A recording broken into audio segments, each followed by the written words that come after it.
ओम श्री गणेशाय नमः। नमस्कार दोस्तों, स्पिरिचुअलिटी बाय सुमन चैनल पर आप सभी का स्वागत है।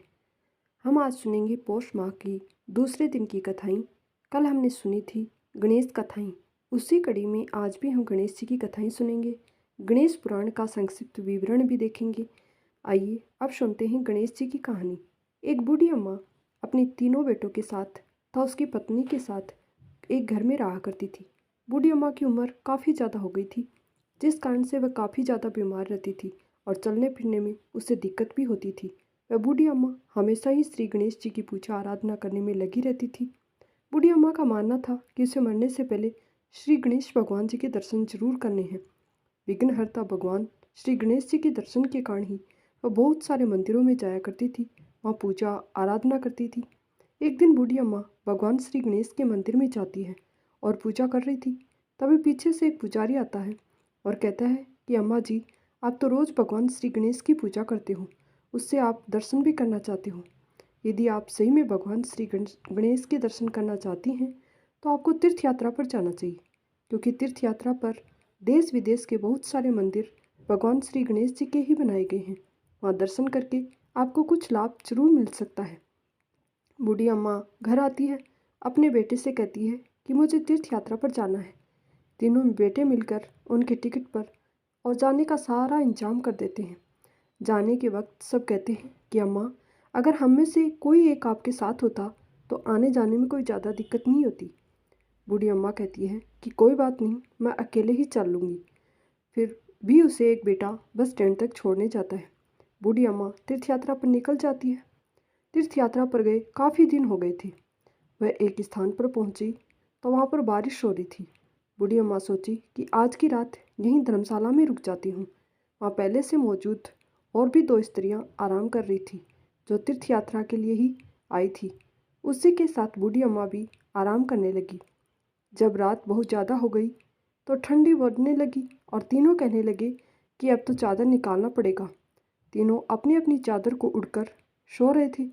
तभी भगवान श्री गणेश उनकी जांच परख करने के लिए एक भिखारी के रूप में बारिश में भीगा हुआ वहाँ पे आता है और कहता है कि मुझे बहुत ज़्यादा ठंड लग रही है, किसी के पास कोई चादर हो तो मुझे दे दीजिए।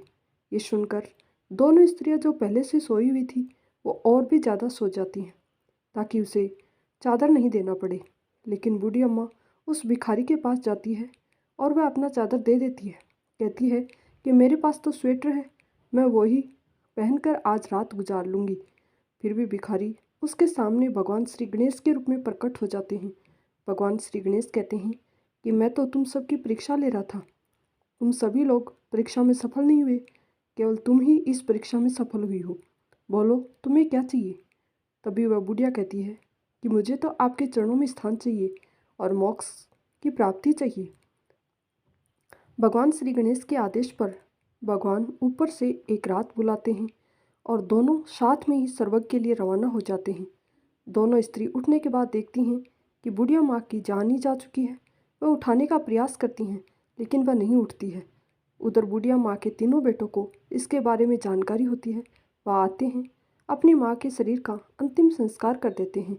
फिर वे अपने घर चले जाते हैं, क्योंकि उन्हें पता था कि जिस चीज़ के लिए मेरी माँ परेशान थी, दर दर भटक रही थी, तीर्थ यात्रा कर रही थी, वो भगवान श्री गणेश जी के दर्शन मेरी माँ ने कर लिए हैं। अब उन्हें मोक्ष की प्राप्ति हो जाएगी। आइए अब सुनते हैं गणेश पुराण की संक्षिप्त कथा। बहुत प्राचीन समय की बात है कि एक बार नैमिषारण्य में कथाकार सूत जी पधारे थे। उन्हें आया देखकर वहाँ रहने वाले ऋषि मुनियों ने उनका अभिवादन किया। अभिवादन के बाद सभी ऋषि मुनि अपने अपने आसन पर बैठ गए। तब उन्हीं में से किसी एक ने सूत जी से कहा, हे सूत जी, आप लोक और लोकोत्तर के ज्ञान ध्यान से परिपूर्ण कथावाचन में सिद्धस्थ हैं। हमारा आपसे निवेदन है कि आप हमें हमारा मंगल करने वाली कथाएं सुनाएं। ऋषि मुनियों से आदर पाकर सूत जी बहुत प्रसन्न हुए। उन्होंने कहा, आपने जो मुझे आदर दिया है वह सराहनीय है। मैं यहाँ आप लोगों को परम कल्याणकारी कथा सुनाऊंगा। सूत जी ने कहा, ब्रह्मा विष्णु महेश ब्रह्मा के ही 3 रूप हैं। मैं स्वयं उनकी शरण में ही रहता हूँ। विष्णु संसार पालक हैं। वह ब्रह्मा की उत्पन्न की गई सृष्टि का पालन करते हैं। ब्रह्मा ने ही शूर असुर प्रजापति योनिज अयोनिज सृष्टि की रचना की है। रुद्र अपने संपूर्ण कल्याणकारी कृत्य से सृष्टि के परिवर्तन का आधार प्रस्तुत करते हैं।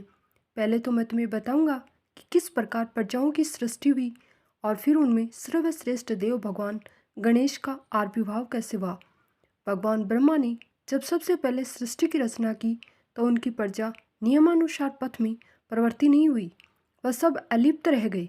इस कारण ब्रह्मा ने सबसे पहले तामसी सृष्टि की, फिर राजसी, फिर भी इच्छित फल प्राप्त नहीं हुआ। जब रजोगुण ने तमोगुण को ढक लिया तो उससे एक मिथुन की उत्पत्ति हुई। ब्रह्मा के चरण से अधर्म और शोक से इंसान ने जन्म लिया। ब्रह्मा ने उस मलिन देह को दो भागों में विभक्त कर दिया, एक पुरुष और एक स्त्री। स्त्री का नाम शत्रुपा हुआ। उसने स्वयंभू मनु का पति के रूप में वर्ण किया और उसके साथ रमण करने लगी। रमण करने के कारण ही उसका नाम रति हुआ। फिर ब्रह्मा ने विराट का सर्जन किया, तब विराट ने वैराज मनु की उत्पत्ति हुई। फिर वैराज मनु और शत्रुपा से प्रियव्रत और उतानुपात दो पुत्र उत्पन्न हुए। आपुति तथा प्रसूति नाम की दो पुत्रियां उत्पन्न हुई। इन्हीं दो पुत्रियों से सारी प्रजा उत्पन्न हुई। मनु ने प्रसूति को दक्ष में हाथ में सौंप दिया। जो प्राण है वह दक्ष है और जो संकल्प है वह मनु है। मनु ने रुचि प्रजापति को आपुति नाम की कन्या भेंट की।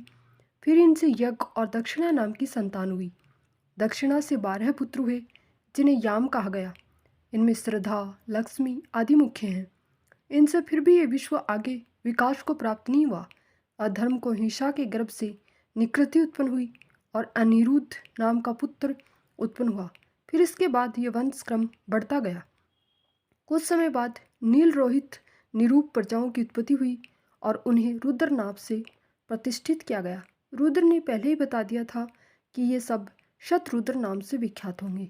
ये सुनकर ब्रह्मा जी बहुत प्रसन्न हुए और फिर इसके बाद उन्होंने पृथ्वी पर मैथुनी सृष्टि का प्रारंभ करके शेष प्रजा की सृष्टि ही बंद कर दी। सूर्य जी की बातें सुनकर ऋषि मुनियों ने कहा, आपने हमें जो बताया है उससे हमें बड़ी प्रसन्नता हुई है। आप कृपा करके हमें हमारे पूजनीय देव के विषय में बताइए, जो देवता हमें पूज्य हों और उसकी कृपा से हमारे और आगे आने वाली प्रजाओं के कल्याणकारी कार्य संपन्न हो। ऋषियों की बात सुनकर सूर्य जी ने कहा कि ऐसा देव तो केवल एक ही है और वह है महादेव और पार्वती के पुत्र श्री गणेश। जय श्री गणेशाय नमः।